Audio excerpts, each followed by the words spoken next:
আগামী ত্রয়োদশ জাতীয় সংসদ নির্বাচনের সম্ভাব্য ভোট কেন্দ্র সংখ্যা ৪৫,০৯৮টি। এসব ভোট কেন্দ্রের মধ্যে ভোট কক্ষ ২,৮০,৫৬৪টি। নির্বাচনে ভোট গ্রহণ কর্মকর্তা হিসেবে দায়িত্ব পালন করবেন ৯,৩১,১৩১ জন। জুলাই আন্দোলনে আহত ও তাদের পরিবারের জন্য বিশেষ প্রশিক্ষণের উদ্যোগ নিয়েছে সরকার, এমনটাই জানিয়েছেন যুব ও ক্রীড়া উপদেষ্টা আসিফ মাহমুদ সজীব ভুঁইয়া।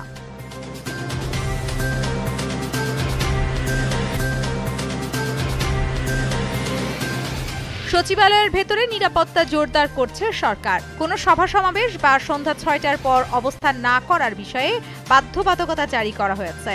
স্বরাষ্ট্র মন্ত্রণালয়ের এক বিজ্ঞপ্তিতে এ তথ্য জানানো হয়।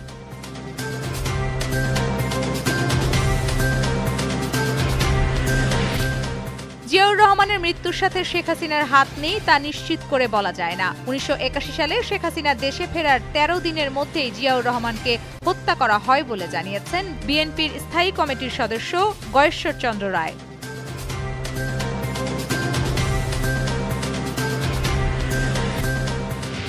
আগামী ৪৮ ঘণ্টার মধ্যে উত্তর পশ্চিম বঙ্গোপসাগর ও আশেপাশের এলাকায় একটি লঘুচাপ সৃষ্টি হতে পারে বলে জানিয়েছে আবহাওয়া বিভাগ। এছাড়া দেশের ৮ বিভাগেই হালকা থেকে ভারী বৃষ্টি হতে পারে।